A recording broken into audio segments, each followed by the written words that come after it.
Welcome to TEW and beyond. We're on to episode 5 now of our new series exploring Glow territory from, what do you call a territory? No, the territories are dead. This is the Glow TV show from 1988. And that's very important because we have to continue having a TV show. If we don't, well, what could happen then? I'll tell you what will happen. Glow will go out of business. So we had our show last time at the Riviera, I believe it was. At the Nevada Riviera, Southwest. 221 people in there.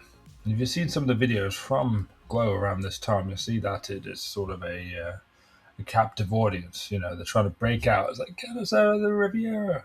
No, it's not a group full of wrestling fans or even Glow fans. I'm not sure that they knew what they were going to see there. Like in the earlier days when they were doing the TV tapings, you saw that the crowds were very much like wild and alive.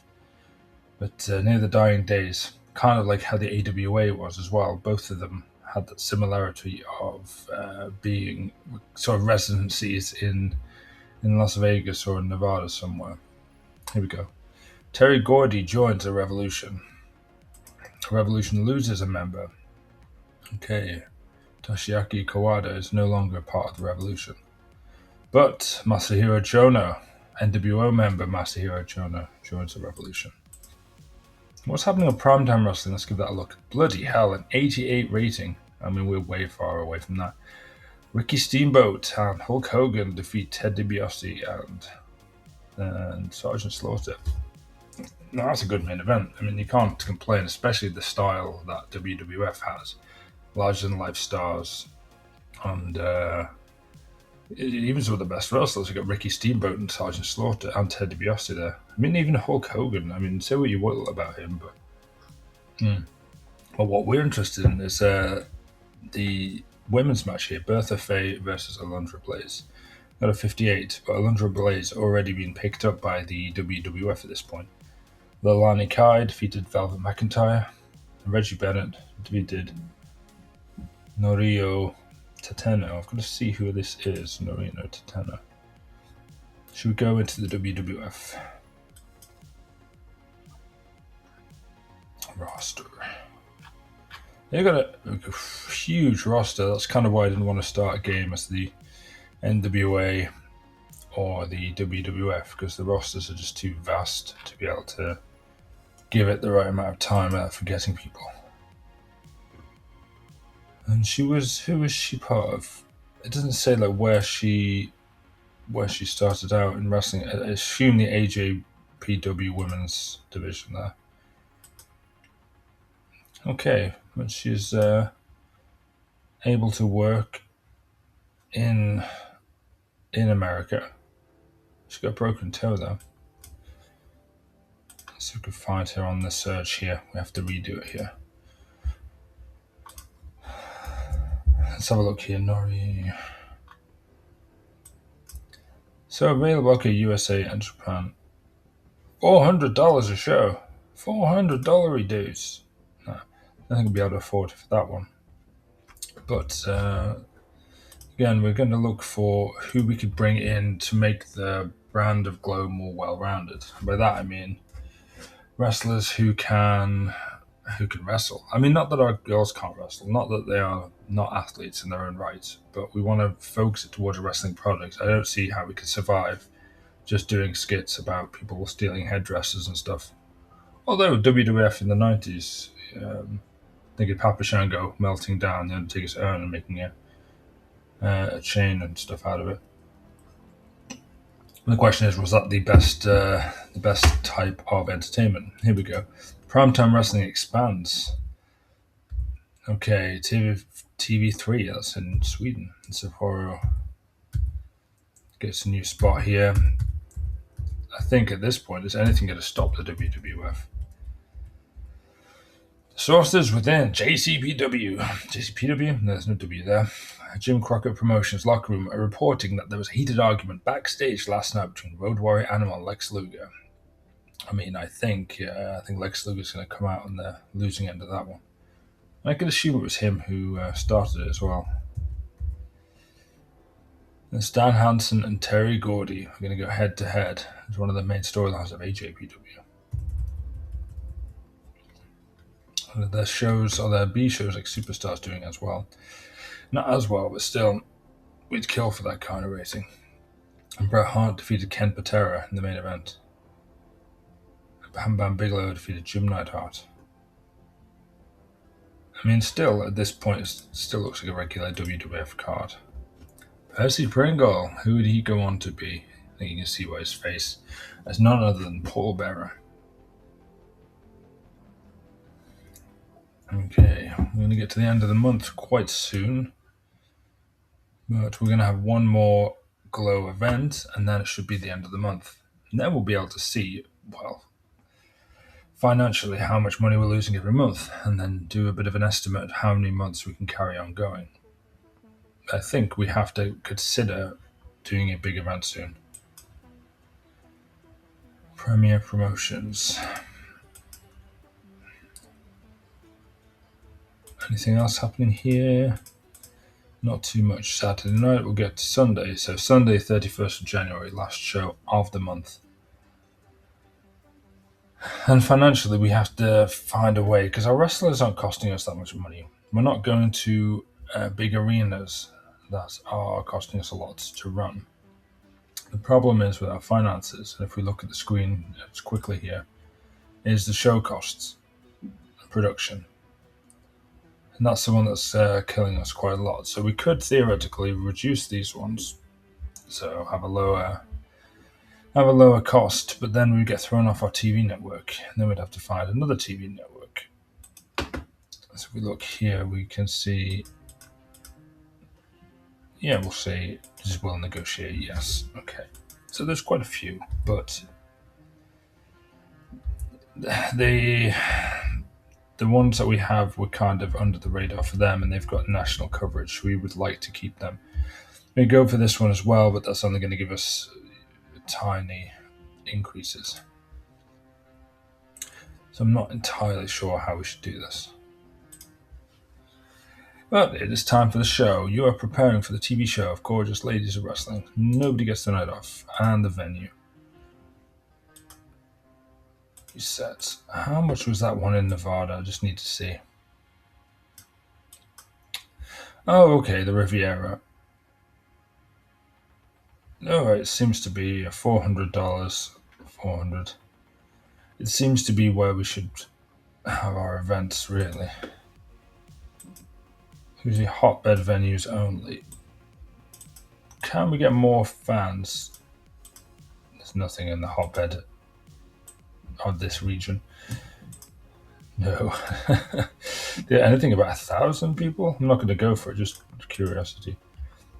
Okay, the Showboat Pavilion. That is where the AWA were running, wasn't it? Yeah, American Wrestling Association. But I don't think that's going to work for us, though. It's not going to work for us, brother. Venues only. Let's go with our 410. Let's go with the Riviera. That seems to be where we were in real life. So let's stick it through to real life. Booking team meeting. And again, we're not getting anything from the booking team here. 11 points of stored energy. That's a shame. So head women's trainer Dennis Stamp ran the pre-show training drills and basics of safety. MTV, Melody Trouble Vixen, was brought before the Wrestlers Court accused of moaning about stuff all the time and bumming everyone else out. The judge, Ashley Cartier, found her guilty as charged, and sentenced her to shut up or cheer up and to buy drinks for everyone after the show. The thing is, she bought drinks and then she drank all the drinks, but then she's currently pleased.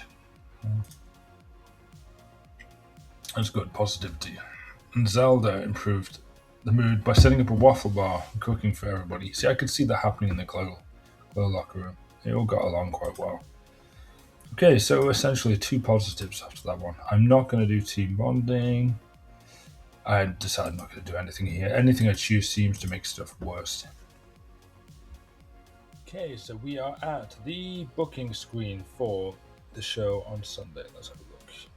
What did we do last week? So the Headhunters, they defeated the Beverly Hills Girls for the Tag Team Championship and they got a 40 rating. But the California Dolls beat the Southern Bells, Spike, and Spanish Red. Oh yeah, Spike is going to have her TV debut in singles at least this week. It's got a 51 rating, so we see like multi-women matches seem to do a lot better than singles. We'll see if we can implement that. I think the California Dolls and the Headhunters maybe should go one-on-one in a tag match. Let's set that one up. California Dolls, there they are. Both War Momentum entertainers. And the heels. Mina the Headhunter, she's got one of the belts. And is it Mika the other one? No, it's Mina and... Who was the other one? Mana the Headhunter. She's the one who's the major star. So, these two teams going at it for the tag team titles. We'll put it 4 minutes. We don't want to overstay our welcome. I don't think any of these girls are in. No, none of them are in angles, but the girls who do have in angles, Cher and MTV. Why do we put them on commentary? Because you can have people coming down to the commentary place as well, just to talk while the matches are going on, and they can continue their feud. So their match, I'm not saying it's an afterthought, but their match is the backdrop for this feud to keep going. And Mana, the heel, is going to win. Post-match. Should we have 6 minutes in the ring brawl? And we're going to have...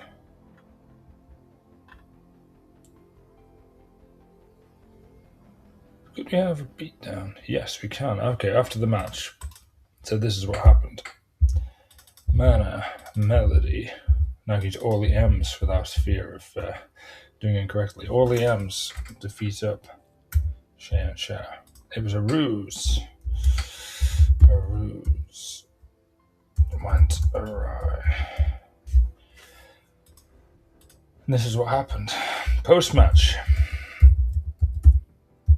Cher gets attacked from commentary and dragged into the ring. Into the ring where the head hunter. Should there be head hunters or head huntresses? Let's try head huntresses. Oh wait. Having been paid off earlier in the show by MTV to exact damage on the Shay and Cher. So it was a setup all along. Of course it was. We're going to advance the storyline. So she was upset. She was upset with everything. Cher and MTV. And what she did was she paid them off. And we can put that as an angle on it earlier on as well. 2 minutes. See, where would you say it's the thing backstage? Video, hard video, cutting a promo, beat down. What would be the most contract signing? Saving the day. You could say it's contract signing. I mean, they're not contract signing with each other.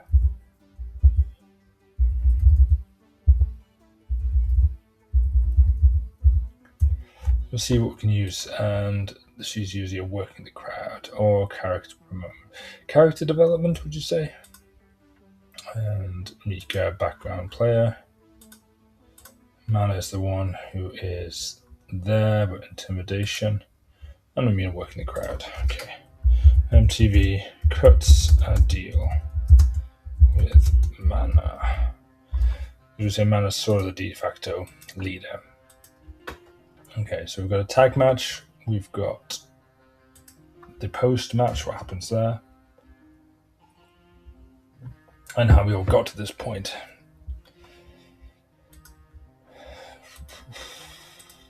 think we end with a battle royal today. I'm feeling battle royal. I'm feeling it. 10-person battle royal. And the title will not be on the line because it will be a number 1 contender. 10 minutes to end the show. It won't be eye candy based, it'll be storytelling based. I'll tell you for why, because I'd like to have our superstar in this match: Tina Ferrari, Spanish Red, Palestina, Fuji, Hollywood, Godiva, Beastie, Tache, Ashley Cartier.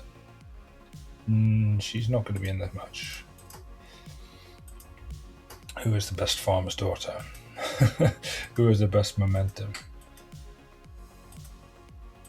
Okay. Oh, yeah, Mika's not in a match. I thought, we just booked the Headhunters, but she was the one we didn't book. Babe, the farmer's daughter. So we've got a good mix there of heels and faces. Number 1 contender. Battle Royale. And to continue with the theme that we have different people on the commentary, we're going to have Colonel Ninochka. Oh, she's got very good colour, very good charisma. And the winner will be not Ashley Cartier, but her tag partner, Tina Ferrari. And the last elimination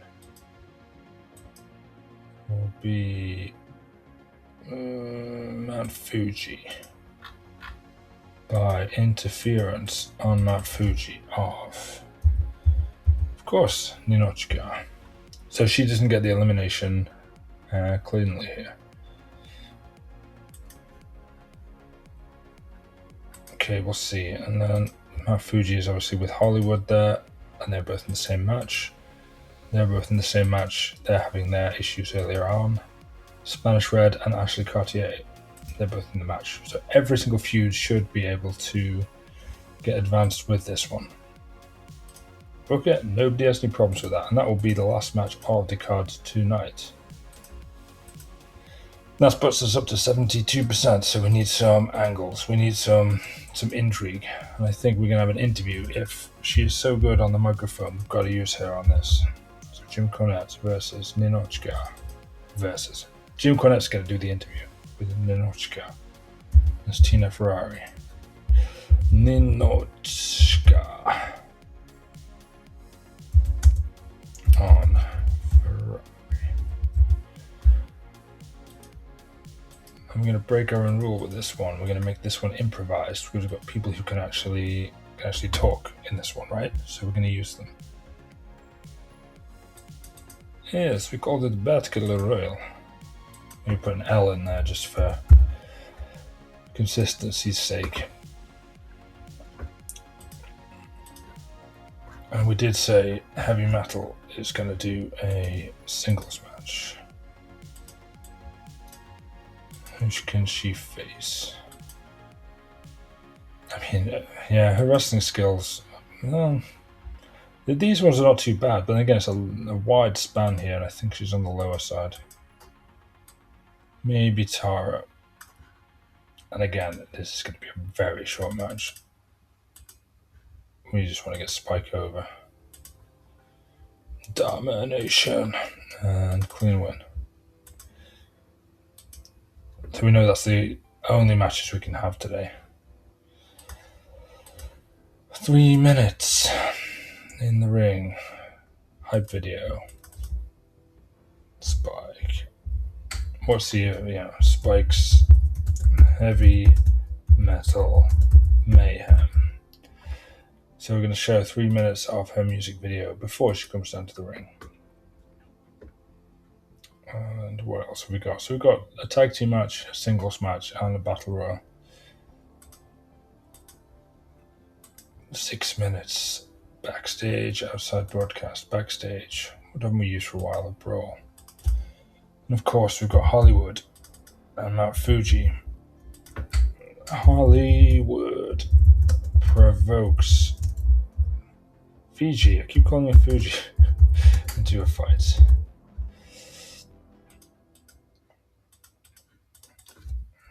Hollywood with frankly racist overtones tells Mount Fiji to to leave the USA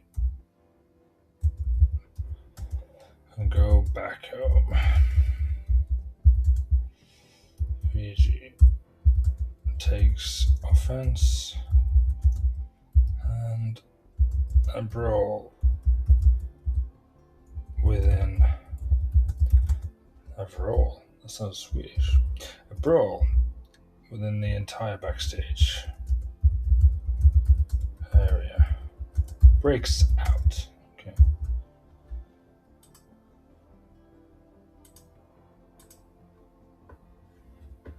And 7 more minutes. Let's see what fun angles we could do. We've got to do some videos, I think. Backstage. Outside broadcast. I'm going to do a question on this one because I'm not sure. Angles plus. If an angle is outside the broadcast, what does that mean?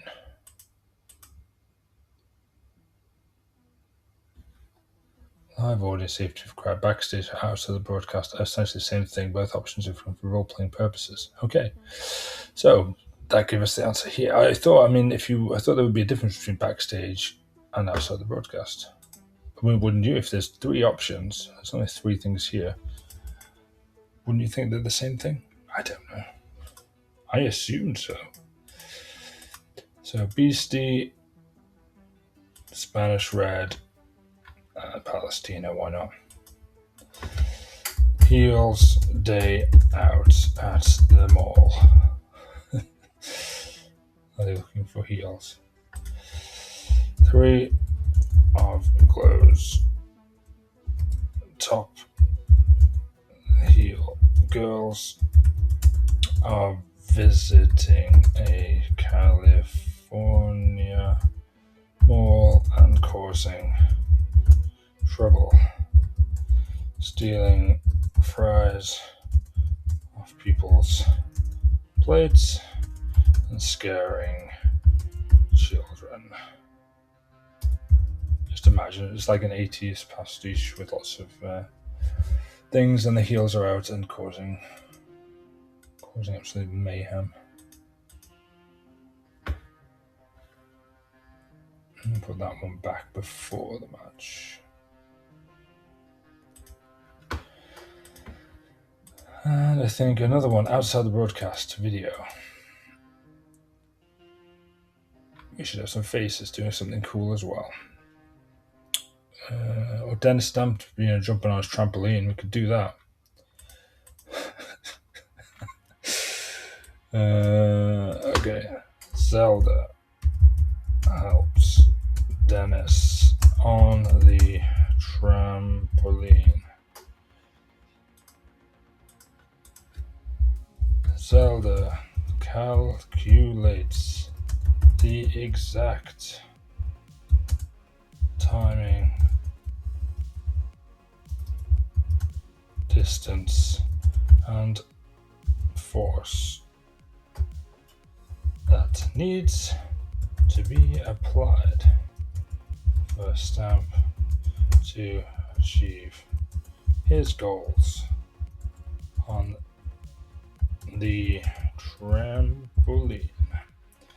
So we've got Zelda helping out Dennis Stamp there. He's not going to be booked, but he's going to be a lot better now on the trampoline. Okay. So 40%, 45% matches. We're well within our range here. Do we want to have a pre-show match? I think we should try and get some people working who have not had anything to do. She's pretty awful and cool momentum. I don't know what we can do with her. Scarlett's good though. We can use her against a heel. Mika the Headhunter. Okay.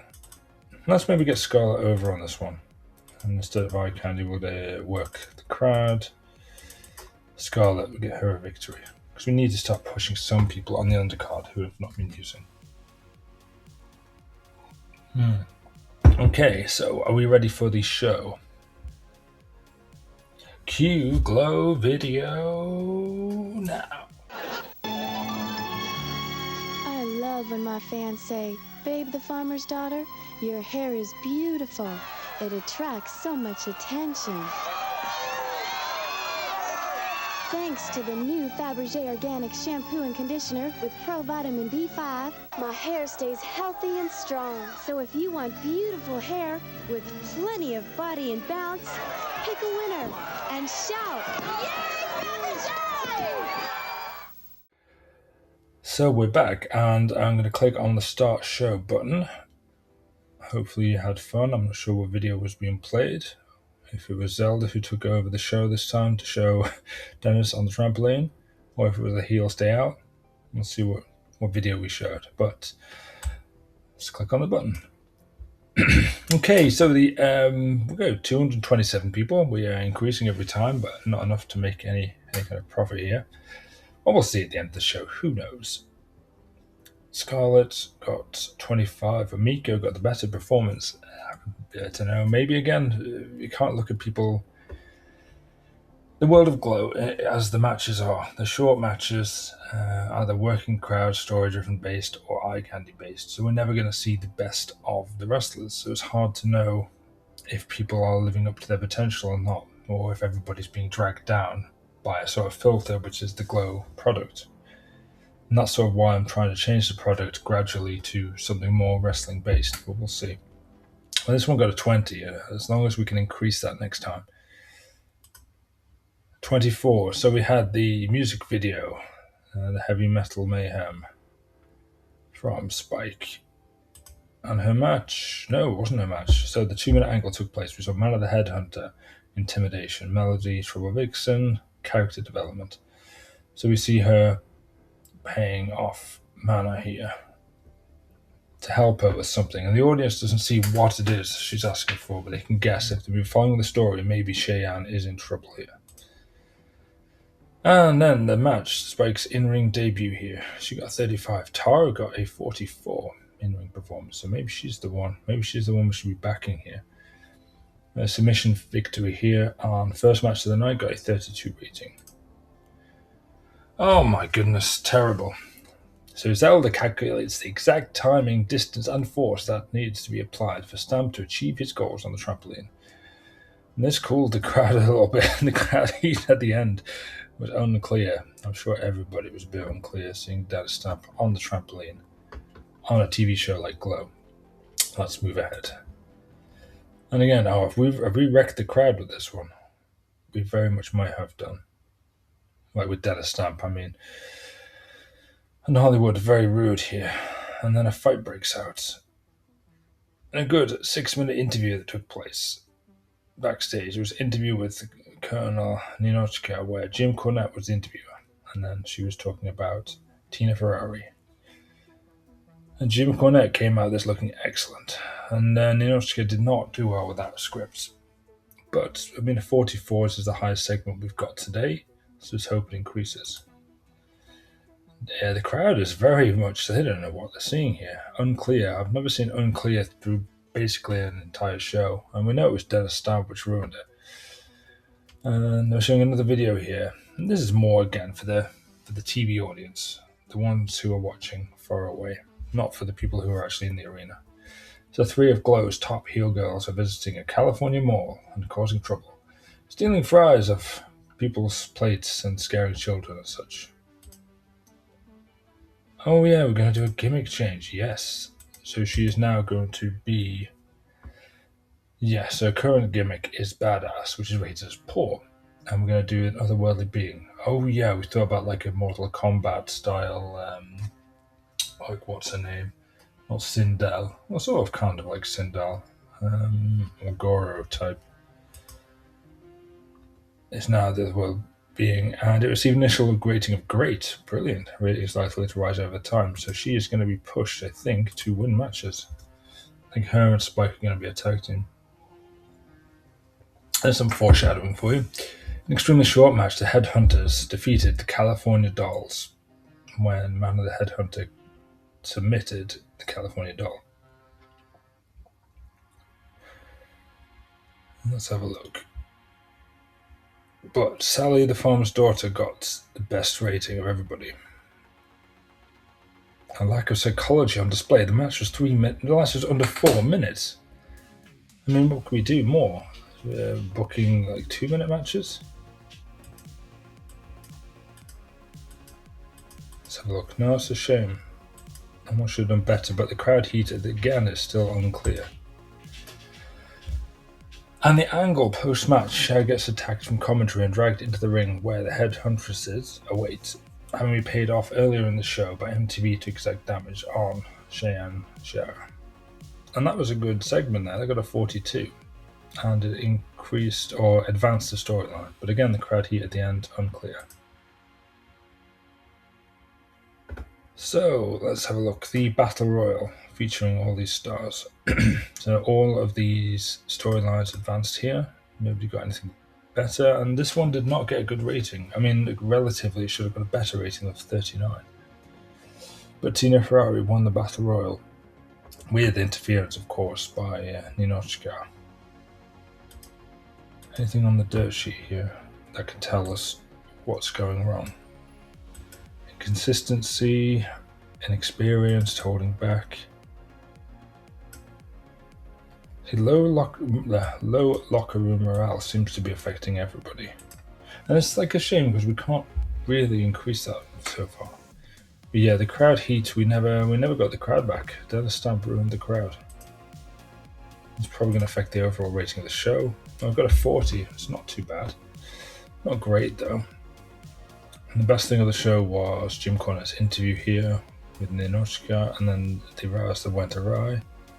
Got a 42 as well. So really, we're kind of lucky to get a 40 rating. 227 people. Financially, again, we're losing about 1,000 every single show. The popularity is staying the same. Like from the first show to now, it's been 50 in every other region and then 30 on Southwest. Not sure why. Because every single show it says that our popularity is increasing. Maybe it's just so gradual that we haven't got a single point of popularity increase yet.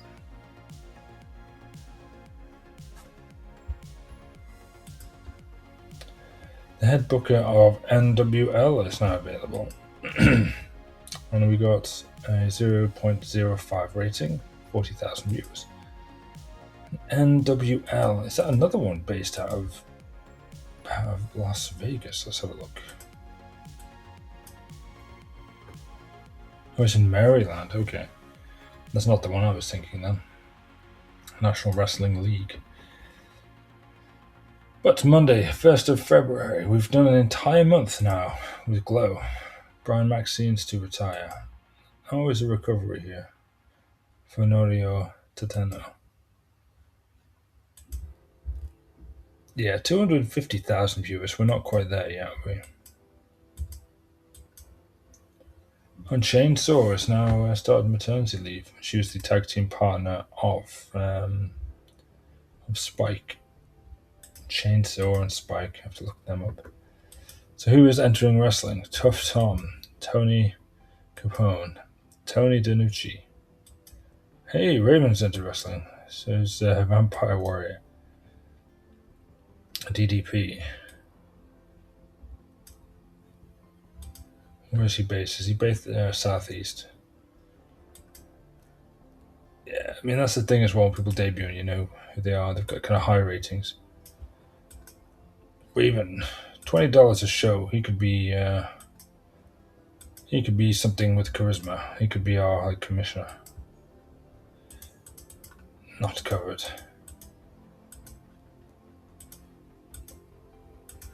We could use Raven, so we're gonna have Raven, Jim Cornette as like personalities. So one last thing before we end today's episode, we're gonna create a team. Beastie and Spike. The Outlanders. Permanent unit. Demolition. We're not stealing just everything, but maybe some of it. Demolition.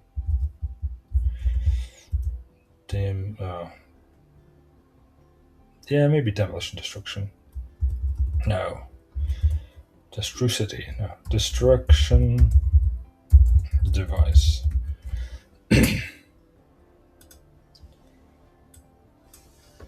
There we go. And they look like a tag team as well, don't they? Permanent unit here. If we look at our creative just quickly, face, heel, heel, face, heel. Isn't she Godiva? Next big thing, Shea. Zelda, I can't see that. Every angle she's in, every match she's in, it's terrible ratings. Hot prospects. Yeah, I can see that. Banner's only 24. My God, I thought she was older. Jim Cornette's the talker. Hollywood and Inochka. Same there.